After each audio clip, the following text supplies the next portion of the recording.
Thanks for joining me for our ECC Bootcamp Part 2 with a focus on toxins in dogs and cats.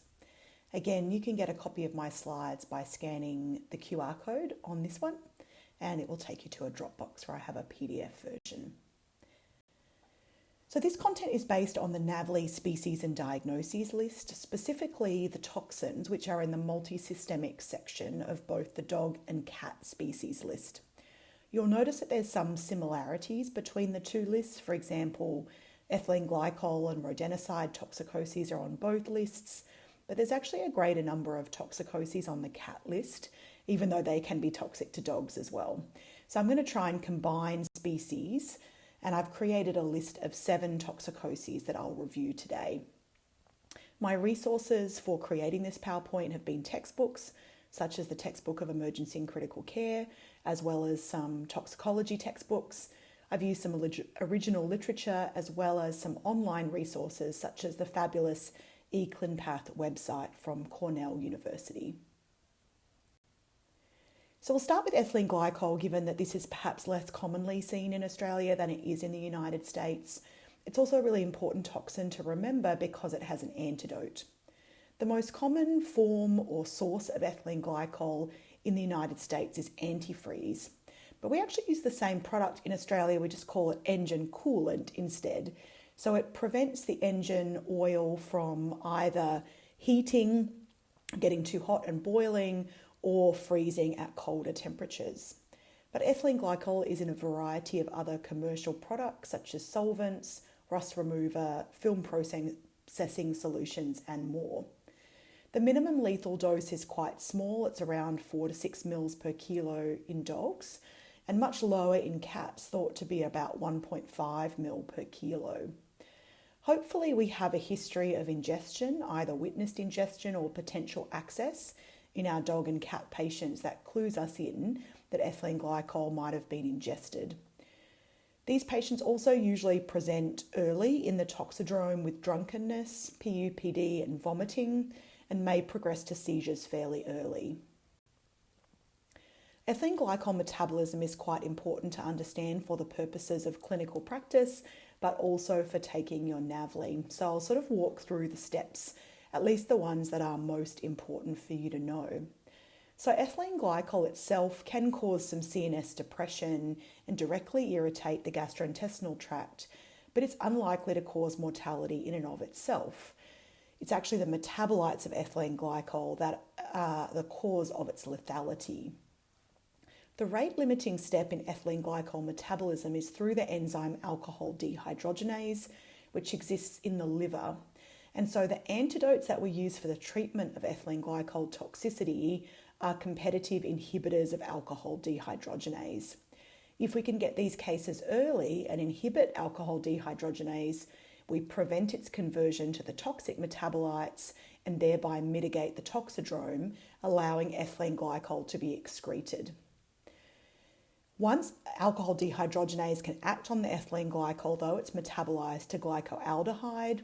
This toxic product causes mostly CNS signs. Then aldehyde dehydrogenase metabolizes glycoaldehyde to glycolic acid. It's the glycolic acid as well as the subsequent acids produced in metabolism that contribute to the high anion gap metabolic acidosis and also are directly nephrotoxic. So glycolic acid is the most nephrotoxic of the metabolites, and it can directly cause acute kidney injury. Subsequent metabolism to glyoxylic acid and then oxalic acid allows oxalic acid to complex with calcium and produce calcium oxalate crystalluria. This can also injure the kidney, so there's multiple mechanisms by which ethylene glycol causes nephrotoxicity. When it comes to the clinical syndrome of ethylene glycol toxicity, there are characteristically 3 phases. The first is the neurologic phase, so this is where that drunkenness might be seen.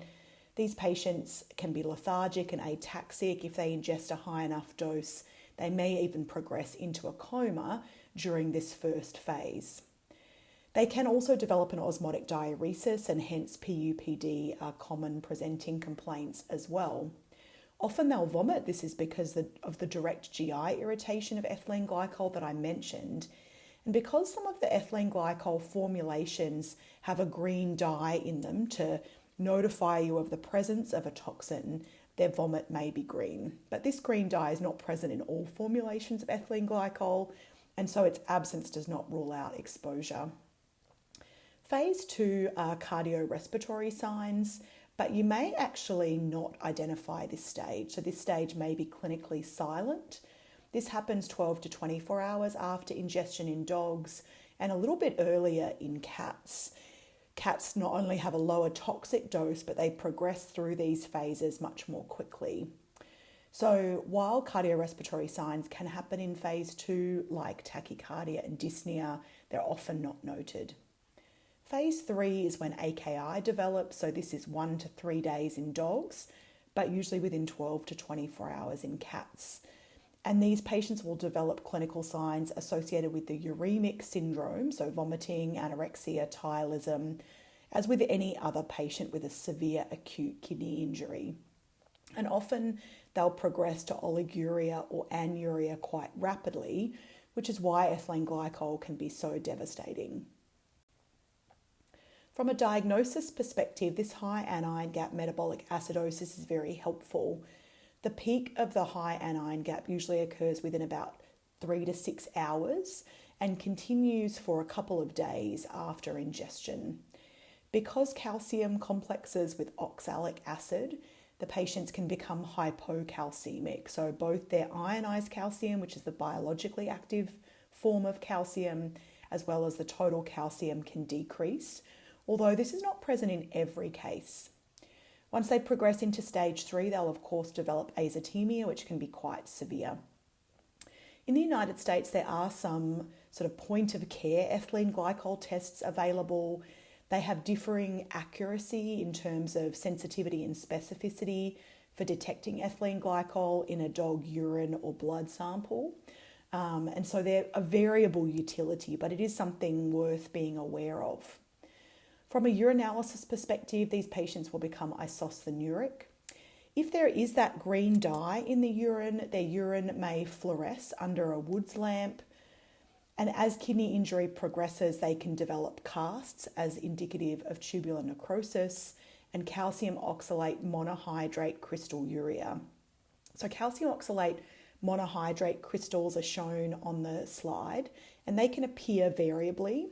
Sometimes they're like these long sort of picket fence shaped crystals. Other times they have more of a dumbbell type shape to them, but they look quite different to the calcium oxalate dihydrate crystals, which can occur for other reasons. There's also discussion in the literature of the medullary rim sign in the kidneys on ultrasound, also known as a halo sign, but this is not pathognomonic for ethylene glycol toxicity. It may increase the index of suspicion, however. So this is just from a publication looking at this medullary rim sign or halo sign in a dog that had ingested ethylene glycol, where the renal cortex is really hyperechoic, and then there's also a hyperechoic band within the medulla that creates this rim. From the perspective of treatment of ethylene glycol toxicosis, as with all toxicoses, early GI decontamination is sought, but this toxin is absorbed very rapidly, so it's not particularly effective. Emesis can be induced if the patient isn't vomiting already. Activated charcoal is often given, but it's probably not very effective at binding the toxin. So the key things to know here are about the antidotes for ethylene glycol, which are these competitive inhibitors of alcohol dehydrogenase. There are 2 options when it comes to antidotes. The first is a product called 4-methylpyrazole, 4MP, also known as fameprazole. This is a synthetic product that's very specific in terms of competitively inhibiting alcohol dehydrogenase and is not associated with adverse effects such as drunkenness. It does have limited availability though and can be quite expensive. The other option is giving alcohol in the form of spirits, so things like vodka, as you can see one of our veterinarians preparing in our ICU for an ethylene glycol toxicosis patient. 4-methylpyrazole is able to be given as intermittent injections, but because of the short half-life of ethanol, it needs to be given as a bolus followed by a CRI. And textbooks contain really detailed information about the dose and how to make this CRI up, depending on the percentage of ethanol in an alcohol product. The best results are achieved if you're able to get this antidote into the patient within the first few hours before too much of the ethylene glycol has been metabolized to the toxic metabolites.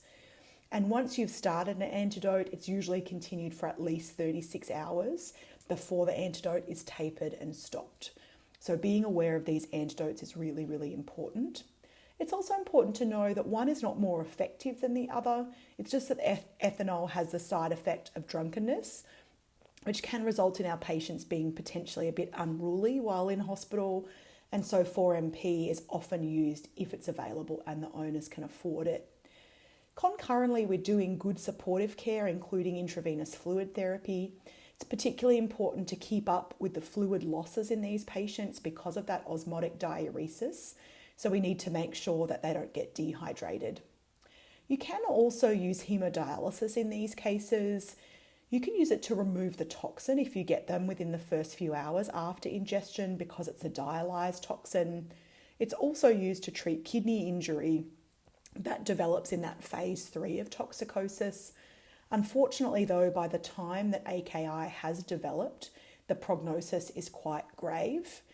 Nonetheless, if you catch them early and you're able to give them an antidote or remove the toxin with dialysis, the prognosis can be good. So it's all about the time to initiate treatment. Moving on to toxin number 2 in our list. This is just listed as insecticide toxicity. And of course, there are lots of different insecticides. So I've chosen to focus on insecticides that are perhaps most toxic to dogs and cats, which are the organophosphates and carbamates, pyrethrins and pyrethroids, avermectins, and essential oils like tea tree oil. And to develop these slides, I use this review article by Tina Wismer, who's one of the toxicologists that works at a poison control centre in the United States. So starting with organophosphates and carbamates, these drugs work by competitively inhibiting acetylcholinesterase at the neuromuscular junction. So this results in the accumulation of acetylcholine at nerve junctions, at these neuromuscular junctions, but as well also allowing accumulation of acetylcholine in glands and in the central nervous system.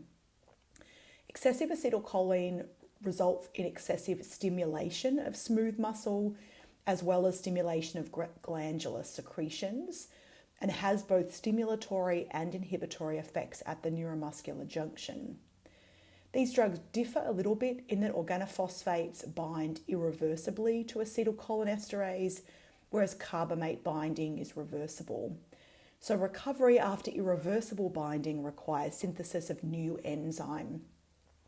Another feature that can happen with organophosphate toxicosis is this situation called aging, where the strength of the bond between the toxin and acetylcholinesterase increases over time, preventing the efficacy of different therapies. As with many toxins, cats are more susceptible than dogs, and very young and very old animals also tend to be more likely to have severe carbamate or organophosphate toxicosis. From the perspective of clinical signs, we think about muscarinic, nicotinic, and CNS signs. So muscarinic signs include the classic SLUD or sludge signs, salivation, lacrimation, urination, defecation, dyspnea, and emesis. You can also get meiosis and bradycardia associated with the muscarinic effects, although sometimes sympathetic stimulation will override this. And the dyspnea tends to be caused by increased bronchial secretions. Nicotinic signs include those muscle tremors, weakness, ataxia, and potentially paresis or paralysis. And CNS signs can include hyperactivity, ataxia, seizures, and even coma. Diagnosis based on a history of exposure, and you can measure acetylcholinesterase activity in a variety of biological samples. Whole blood is preferred, and seeing a markedly reduced acetylcholinesterase activity, like less than 25% or less than 50% of normal, is consistent with a diagnosis. in an animal with compatible clinical signs. Treatment includes decontamination, as with all toxins, symptomatic therapy. So, for example, if they have neurologic signs like seizures, you would give anti-epileptic drugs. If they have tremors, you might give drugs to reduce muscle tremors like methocarbamol. If they have respiratory difficulty, oxygen supplementation and or intubation might be necessary. And then some specific drugs that we think about for OP and carbamate toxicosis are atropine and pralidoxime or 2-PAM. So atropine, when given for these toxicoses, is given at about a 10 times higher dose than what we would give, for example, as a pre-medication or during CPR. A quarter of the dose is given intravenously and the remainder is given intramuscularly. It's important to recognise that atropine corrects the muscarinic signs, but not the nicotinic or CNS signs. And it may need to be repeated to control things like bradycardia and bronchial secretions. Glycopyrrolate could also be used instead of atropine. 2-PAM, in contrast, is able to reverse the neuromuscular blockade and nicotinic signs. It's useful for organophosphate but not carbamate toxicosis. And it's important to give it early because once you have binding that's become really strong because of that phenomena of aging, pralidoxime is not going to be able to reverse its effects. So atropine could be used for both to correct muscarinic signs. Pralidoxime or 2-PAM could be used for OP toxicosis before aging has occurred to reverse the neuromuscular blockade and nicotinic signs. Another category of insecticides that we need to be aware of are pyrethrins and pyrethroids, specifically because these products are available over the counter for flea control, and often owners will buy them without any veterinary advice in the United States from somewhere like Walmart. And often they'll buy a dog dose and put it on their cats, and cats are particularly sensitive. Pyrethrins and pyrethroids act at sodium channels, causing them to stay open longer, and this prolonged polarization results in repeated nerve firing, which causes generalized muscle tremors. Seizures are also reported, but the vast majority of animals just have really severe generalized muscle tremors. Because these are usually used in spot-on products, they're absorbed across the skin, and they're highly lipophilic drugs, so they're distributed in fat as well as into the nervous system. Treatment involves getting IV access. Decontamination involves washing them, so you have to give the cat a bath in a mild detergent to try and prevent any further absorption across the skin. And again, we use methocarbamol to stop the muscle tremors. This is also a lipophilic toxin, and so intravenous lipid emulsion can bind the toxin in the bloodstream and aid its elimination.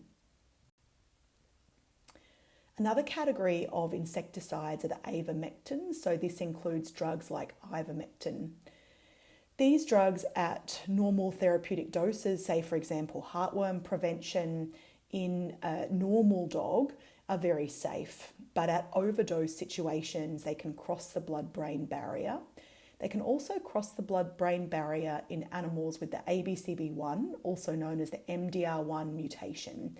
So these are classically white-footed herding breeds like border collies, rough and smooth collies, and Australian shepherds.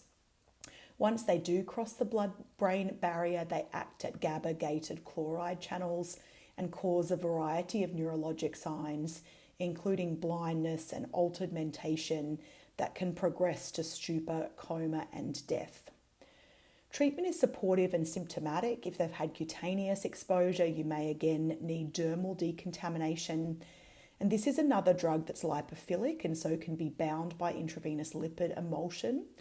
Unfortunately, intravenous lipid emulsion is thought to be less effective in dogs with the ABCB1 mutation because of that abnormal blood-brain barrier associated with P-glycoproteins. Other symptomatic treatment for seizures and for hypoventilation can also be instigated if needed.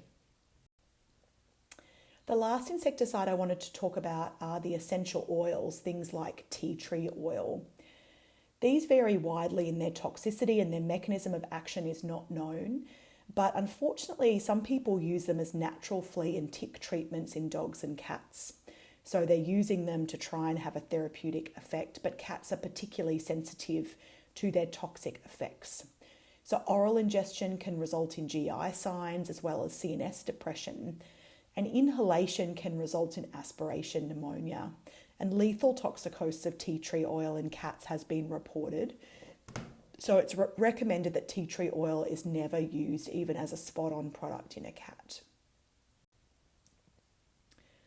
When it comes to treatment of an animal that may have been exposed to one of these essential oils, again, dermal decontamination as soon as possible is really important to prevent further absorption. If there are muscle tremors, methocarbamol. If there are seizures, anti-epileptic drugs like diazepam or midazolam. And because some of these essential oils are associated with hepatotoxicity, treatment with hepatoprotectants such as SAMe may also be helpful. Moving on to the third category of toxins, rodenticides. Again, there's a variety of different rodenticides that it's worth being aware of. In Australia, our patients are predominantly exposed to anticoagulant rodenticides. But here I also introduce bromethylene as well as cholecalciferol rodenticides because in the United States in the last 10 or 15 years, the law has changed and resulted in a reduction in the amount of anticoagulant rodenticides used and an increase in the use of bromethylene and cholecalciferol rodenticides. This is to try and prevent wildlife from off-target effects of these rodenticides, but unfortunately has resulted in a change in the pattern of toxicosis that we see in dogs and cats. So this slide just summarises the mechanism of action of these three different classes of rodenticides that you can remember by A, B, and C. A is anticoagulant, B is bromethylene, and C is cholecalciferol. So the anticoagulant rodenticides include two generations of product. Mostly what's available now are the second generation products, drugs like brodifacoum and bromadiolone. These drugs are very potent and have a long duration of action. They work by inhibiting vitamin K epoxide reductase, which prevents vitamin K recycling in the liver. And by inhibition of vitamin K recycling, it prevents the carboxylation of vitamin K dependent clotting factors, which are factors 2, 7, 9, and 10. What happens is that once the clotting factors that are in circulation run out or have been used up, new ones are not available, they can't be carboxylated, and so clinical bleeding will occur. This is a secondary hemostatic disorder, and so it's characterised by bleeding into body cavities, particularly the pleural space, peritoneum, but patients can also bleed into their lungs and other unusual places like into their dorsal tracheal membrane. So the pattern of bleeding can vary from animal to animal. We'll talk more about its diagnosis and treatment in a moment. But while we're talking about mechanisms, I wanted to mention the mechanisms of the other classes of rodenticides. So bromethylene inhibits sodium-potassium ATPase, resulting in uncoupling of oxidative metabolism and neurologic signs. So this is a neurotoxin. Cholecalciferol rodenticides basically are vitamin D product, which increase the absorption of calcium and phosphorus from the gastrointestinal tract, bone, and kidneys. And this results in problems associated with soft tissue mineralization and high calcium affecting other tissues like the gastrointestinal tract, kidneys, and neuromuscular junction. So starting with the diagnosis of anticoagulant rodenticide toxicosis, the way that we treat these patients depends on how early we catch them after ingestion. A lot of the time, owners will find a disturbed packet and realise their pet has ingested this toxin, which allows us to get them early, decontaminate their gastrointestinal tract by inducing emesis and giving activated charcoal. And then what we usually do is we recheck them. Because gastrointestinal decontamination can be quite effective, this combination of emesis and then charcoal to get out a lot of the toxin as well as to bind it and carry it through in the feces, this alone is effective in quite a large number of animals. And so if you're confident that the owner will return for a recheck at 48 hours, that's what we have them do. And at that time, we recheck the animal's clotting times. Our goal is to catch them if they've ingested a high enough dose and decontamination wasn't enough to get them out of that toxic range. We want to catch them in a window where their clotting times are prolonged, but before they start having bleeding. Recognise that factor 7 has the shortest half-life of all of the vitamin K dependent factors, and factor 7 is going to be tested by the prothrombin time, or PT. So what we'll often see at this 48-hour time point, if they've ingested a really high dose, is that their PT will be prolonged, but their APTT will still be normal. And this gives us that sort of insight into that window where we can start supplementing them with vitamin K and stop them from developing bleeding. If at that 48-hour recheck from the time of decontamination or ingestion, their PT and APTT are normal, then no further treatment is required. It tells you that that patient was effectively decontaminated or ingested a low dose in the beginning and is not going to have clinical problems, and so no further treatment is required if that's the case. But what if you get them days after ingestion and there's already evidence that they've started bleeding?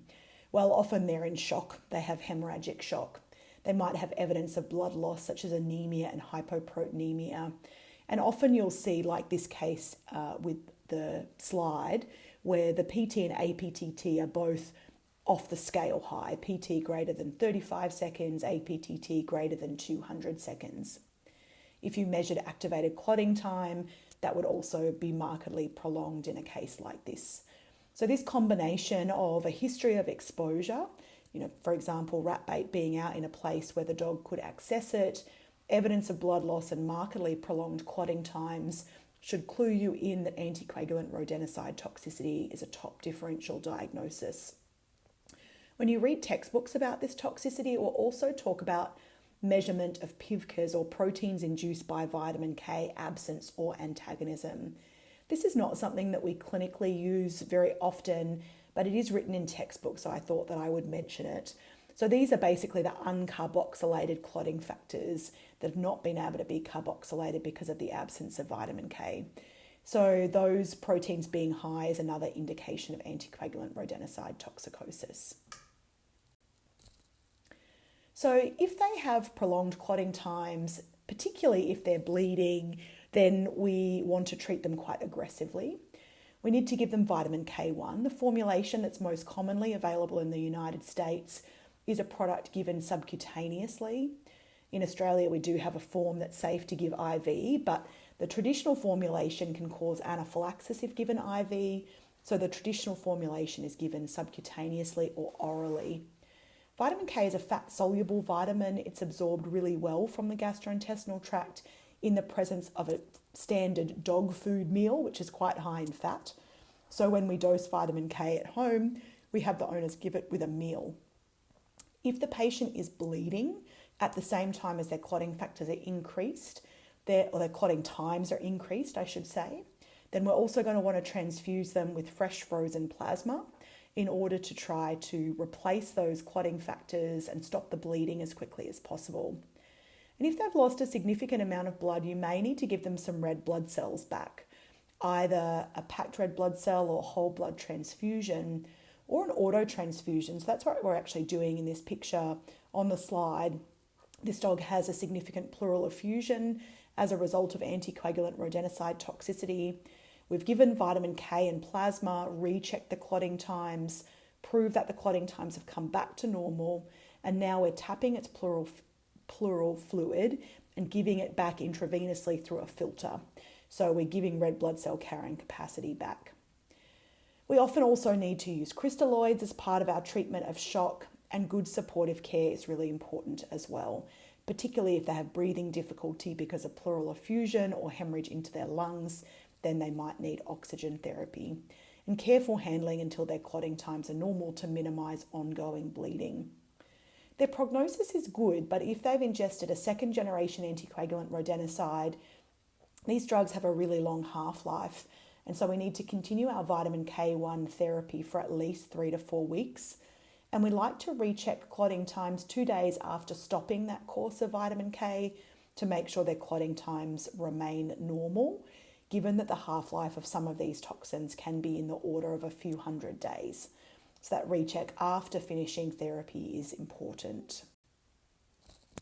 Moving on to the diagnosis and treatment of bromethylin toxicosis, There are no pathognomonic tests for this toxin, and so we're basing diagnosis on a history of exposure and characteristic clinical signs. Remember that we talked about this being a neurotoxin, so seizure control is really important. And if the patient has persistent neurologic signs after seizures have been controlled, we will often administer a hyperosmolar agent to reduce cerebral edema. So this could be mannitol and or hypertonic saline in a similar way to what we would do for traumatic brain injury.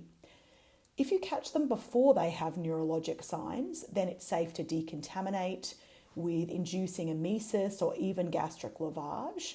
And multiple doses of activated charcoal, again, can be beneficial, just as with other toxins like NSAIDs, for example, because bromethylene undergoes enterohepatic recirculation. Bromethylene and many of these neurotoxins are lipophilic, and so intravenous lipid emulsion can also be beneficial. Again, if they have respiratory signs, then supportive treatment like supplemental oxygen and ventilation can be helpful. Unfortunately, patients can die from the neurologic signs associated with bromethylene toxicosis, and so the prognosis is quite guarded if they have severe seizures. And last but not least, in our rodenticides, cholecalciferol toxicity. These patients can have a combination of GI, kidney, neuromuscular, and cardiac signs. Diagnosis is made not only based on a history of consistent clinical signs, the possibility of exposure, but our biochemistry can be really helpful here because these patients will have an increase in their serum phosphorus concentration prior to an increase in their blood calcium concentration, both total and ionized calcium. You would expect to see increased vitamin D if you measure this and decreased parathyroid hormone. Although if there's a history of exposure, just identifying increased calcium and phosphorus is enough. And then because this toxicosis and the hypercalcemia is associated with nephrotoxicity, these patients will often quite rapidly develop an azotemia and consequences associated with that. Treatment, as always, involves decontamination if you catch them early and it's safe to induce emesis that is then neurologically intact. A drug that I've got listed in the decontamination strategy here is cholestyramine. This is a bile acid sequestrant, so it binds to bile acids and things like cholecalciferol that is excreted in the bile and carries them through the gastrointestinal tract, preventing reabsorption. The other thing that we can do as part of our treatment for cholecalciferol toxicity is promote calcium loss through the kidney or calciuresis. This is done with a combination of normal saline, 0.9% NaCl intravenous fluids, which promotes calciuresis. This is one of the few times that we use 0.9% NaCl over a balanced isotonic crystalloid because it promotes more calcium excretion. We often also will give diuretics like frusemide, and the administration of glucocorticoids such as dexamethasone or prednisone will also hasten calcium elimination. Once they're eating, we'll give them phosphate binders and a low calcium diet, something like KD, and we need to monitor calcium, phosphorus, electrolytes, urea, creatinine, and urine output really closely. Prognosis for this toxicosis, again, is quite guarded to grave. Death can occur within the first 2 to 5 days after the onset of clinical signs, particularly if they have a very high dose ingestion. But if they do survive that initial period, this drug has a really long functional half-life, and so they may require ongoing treatment with steroids, a low calcium diet, and phosphate binders for weeks or even longer until all the effects of the toxicity have worn off. Moving on to category 4, and these are plant toxins. Again, there's a whole lot of different plants that can be toxic to dogs and cats.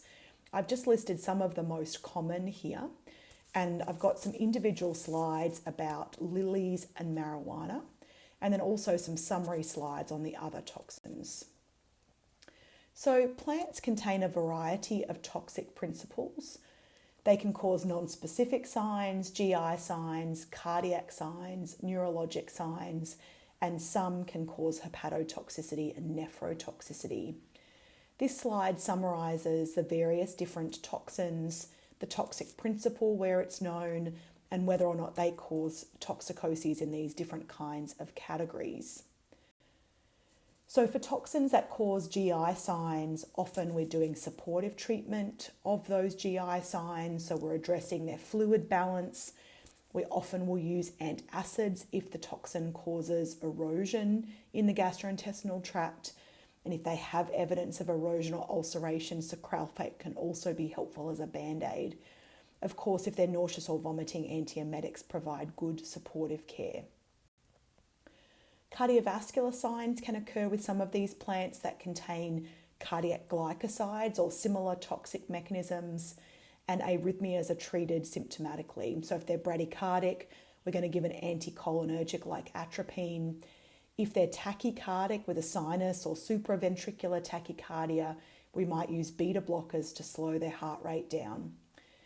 If they have signs of low cardiac output, we might need to give them intravenous fluids, and if they are hypotensive, we may need to give them vasopressor drugs. A specific therapy that's worth being aware of is this product called Digibind. These are anti-digitalis antibodies produced in sheep that are specifically helpful as an antidote for the digitalis glycosides in oleander. So this would be a weird and wonderful NAVLE question, but if you're asked about oleander toxicity in an animal, specifically with cardiac instability, then Digibind would be a treatment of choice. It's just not very commonly used in veterinary medicine. We've talked about lots of different neurologic signs of various toxins, and plants are no different. If they cause muscle tremors, you need to use a muscle relaxant like methocarbamol. If they cause seizures, we need to treat them with anti-epileptic drugs like benzodiazepines, levetiracetam, or even more sort of hard-hitting approaches like phenobarbital. A couple of the plants on the list are hepatotoxic, and the two that are most important for you to be aware of are sago palm and castor bean, the latter which contains ricin. These toxins can cause liver injury that gets worse over the first couple of days after exposure. They will initially cause an increase in liver enzymes, both hepatocellular enzymes like ALT and AST, as well as cholestatic enzymes like GGT and ALP. If they cause a lot of hepatic necrosis, these patients may also progress to hepatic synthetic failure, where the products produced by the liver like albumin, urea, cholesterol, glucose, and clotting factors are decreased. So treatment, if we have animals that have ingested these toxins, includes the use of specific hepatoprotectants. N-acetylcysteine, sometimes just called acetylcysteine, is a really important hepatoprotectant. It's the only one of the hepatoprotectants that's readily available in an intravenous formulation, so that's what we most commonly use. You'll hear most about this in the context of acetaminophen or paracetamol toxicity, but it's also used for acute hepatic injury of other causes like sago palm or castor bean toxicity. If hepatic encephalopathy has occurred as a result of hepatic failure, standard treatment for HE like the use of lactulose and antimicrobials is important. And of course, if the patient is hypoglycemic, this is imminently life-threatening and relies on treatment with glucose supplementation. I've got a little bit of information specifically about lily toxicoses. This is a toxin that is specifically concerning for cats because it's nephrotoxic. There's a variety of different nephrotoxic lilies. I've got some pictures on the slide, as well as a table that shows some of the common names of different nephrotoxic lilies. We know that all parts of the plant have the potential to cause kidney injury in cats, but the specific toxic principle is not known. We know that there's injury in the proximal renal tubular epithelial cells. These lily toxins can also directly injure the gastrointestinal tract, and other clinical signs include pancreatitis as well as neurologic signs in up to about 40% of cats. Treatment is supportive and symptomatic, treating the symptoms that occur, decontamination if you catch them early, and fluid therapy support. Once they've developed severe acute kidney injury, though, we sort of treat them as we would any other patient with acute kidney injury. And the last plant toxin that I specifically wanted to mention is marijuana. The toxic principle is THC, but there are other cannabinoids present in this plant. THC and these other cannabinoids bind to cannabinoid receptors in both the central and peripheral nervous systems, causing neurologic abnormalities. Classic clinical signs of this toxidrome include bradycardia and hypothermia. These patients also develop urinary incontinence, which can be very characteristic. It's not present in every case, but when it is present, it can really clue you into the potential for marijuana toxicosis. In very rare cases, this can be a life-threatening toxicity, and this tends to be particularly when animals ingest a really concentrated form of marijuana oil, like in marijuana butter. History and clinical signs are important for a diagnosis, but sometimes you have to be really careful about the way that you question owners for this. There are urine drug tests that are developed for humans that can be used, but they're not always accurate. Again, treatment is very supportive and symptomatic, decontamination if they're neurologically intact, treating the symptoms that do develop. And again, this is another lipophilic toxin, and so intravenous lipid emulsion is likely to mitigate the severity of the symptoms. Moving on to toxin number 5, this is lead poisoning. This is an interesting one to be on the species and diagnosis list because I don't think this is seen very commonly enough to warrant it being on the list. But anyway, here it is. So lead poisoning as a heavy metal can affect particularly the neurologic and gastrointestinal system. And the sources of lead that companion animals can be exposed to include a single exposure, things like ingesting a fishing weight or a battery that contains lead. But chronic low-level ingestion can also occur. This could be from contaminated drinking water or paint from old houses, for example. Young animals, particularly less than 12 months old, are most likely to be affected because they have increased absorption from their gastrointestinal tract. They may also be more likely to have indiscriminate eating behaviour. The diagnosis of lead poisoning is often tricky, but we usually identify hematologic abnormalities as the main manifestation. And these hematologic abnormalities can lead to an iron deficiency anemia.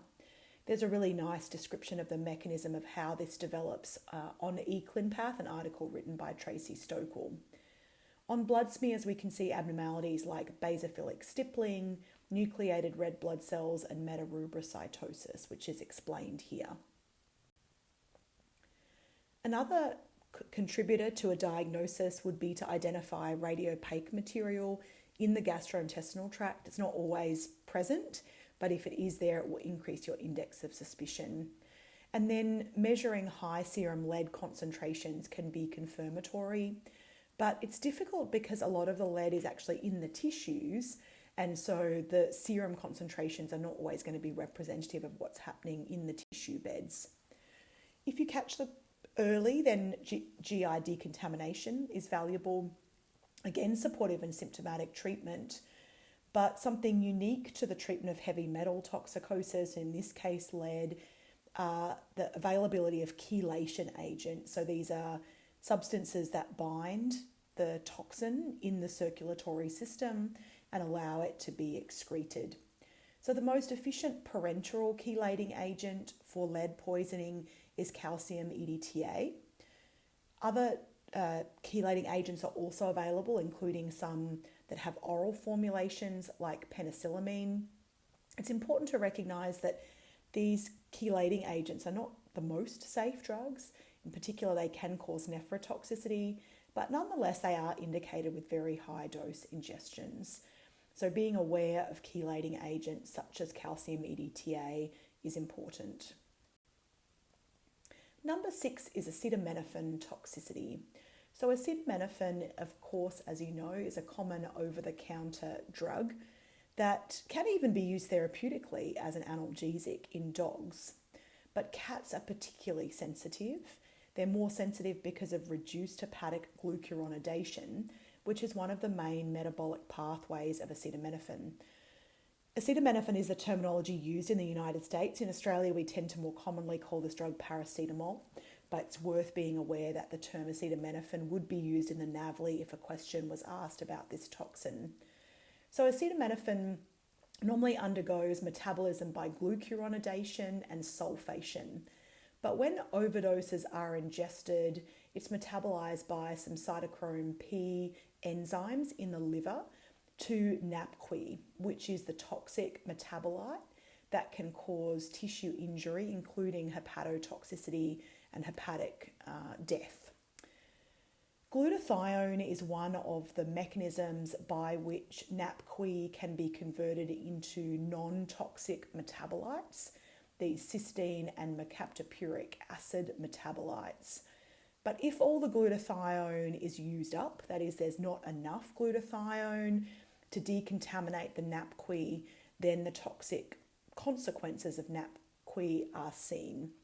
These include the liver injury, as I mentioned, and oxidative injury to a variety of tissues, but red blood cells are particularly sensitive. An oxidative injury to red blood cells can include the formation of methemoglobin, as well as Heinz bodies and resultant anemia. And again, cats are much more sensitive than dogs. Clinical signs include lethargy, obtundation, GI upset. The methemoglobinemia will result in brown mucous membranes. These patients might be cardiovascularly unstable because methemoglobin can't carry oxygen the way that normal hemoglobin can. These patients will develop respiratory distress, and they can also develop subcutaneous edema, particularly of their face and paws, and this is especially recognised in cats.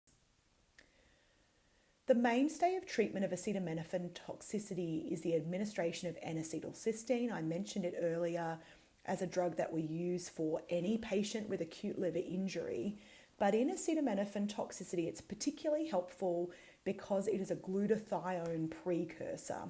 So it allows more generation of glutathione, which is able to detoxify NAPQI into non-toxic metabolites. So if you're asked about acetaminophen toxicity, it's likely you would be asked about N-acetylcysteine. Other antidotes like ascorbic acid and methylene blue can be helpful to convert methemoglobin back into hemoglobin, but they have their own potential adverse effects. Similarly, other hepatoprotectant agents by silymarin or like silymarin or milk thistle and SAMe might be beneficial, but N-acetylcysteine is the classic antidote. And last but not least, aspirin toxicity. So aspirin toxicity is what's on the list of species and diagnoses for the NAVLE list, specifically on the cat list. But I wanted to talk about non-steroidal anti-inflammatory drug toxicosis more broadly because aspirin is just one of many NSAIDs that can be toxic to dogs and cats, and they have a common mechanism of action and toxidrome. The only difference between aspirin and more modern non-steroidals perhaps is that aspirin irreversibly inhibits COX, whereas the inhibition of COX-1 and 2 enzymes by more modern NSAIDs is reversible. Aspirin is also less COX specific, so it has more anti-COX-1 effects than newer NSAIDs, which are often COX-2 specific, but nonetheless the toxidrome overlaps a lot. I imagine they're on the cat list instead of the dog list because the elimination half-life is much longer in cats, again because of this reduced ability for hepatic glucuronidation. So this results in a higher likelihood of toxicity in cats. And the half-life in dogs and cats is listed in the table. You wouldn't need to memorize this, but just to give you an idea of cats' exquisite sensitivity. So talking broadly about the mechanism of action of non-steroidal anti-inflammatory drugs, these drugs inhibit COX-1 and 2 in the arachidonic acid cascade, which results in the reduced production of prostaglandins. Both prostaglandins that are associated with sort of protective functions, as well as prostaglandins that contribute to inflammation. Prostaglandins serve a lot of different protective functions in the body. They're required for normal renal blood flow, particularly in states of dehydration or hypovolemia. because they relax the afferent arteriole. In situations where you don't have a normal amount of protective prostaglandins, you lose this ability to relax or dilate the afferent arteriole, and particularly in the face of dehydration or hypovolemia, you end up with constriction and increased resistance in the afferent arteriole, which decreases renal blood flow and decreases GFR, and this can result in an acute kidney injury. Prostaglandins are also really important for maintaining gastric mucosal health, in the production of the protective mucus layer, bicarbonate, as well as blood flow to the gastric mucosa, and in their absence, GI ulceration can occur. As well as this GI and kidney sign, some NSAIDs, particularly at higher doses, can cause CNS signs. Some NSAIDs are also associated with hepatotoxicity, which is thought to be idiosyncratic. And NSAIDs also reduce platelet function by inhibition of thromboxane A2, but usually this is not clinically significant in toxicosis. They don't usually have spontaneous bleeding, but that's why we use aspirin as an antiplatelet drug, sometimes for therapeutic purposes. So treatment of NSAID toxicosis, if you catch them early, decontamination, as I've said, for all of these other toxins. NSAIDs are adsorbed by activated charcoal, and NSAIDs undergo enterohepatic recirculation, so repeated dose activated charcoal might be helpful. NSAIDs are also lipophilic, and so intravenous lipid emulsion is indicated, especially at higher dose ingestions like in the nephrotoxic and CNS toxic range. Because of the risk of GI toxicity, we often give antacids. A couple of options here. You can either give a proton pump inhibitor, which is known to be quite effective in general as an acid reducer in dogs and cats, or you could use misoprostol, which is a synthetic prostaglandin.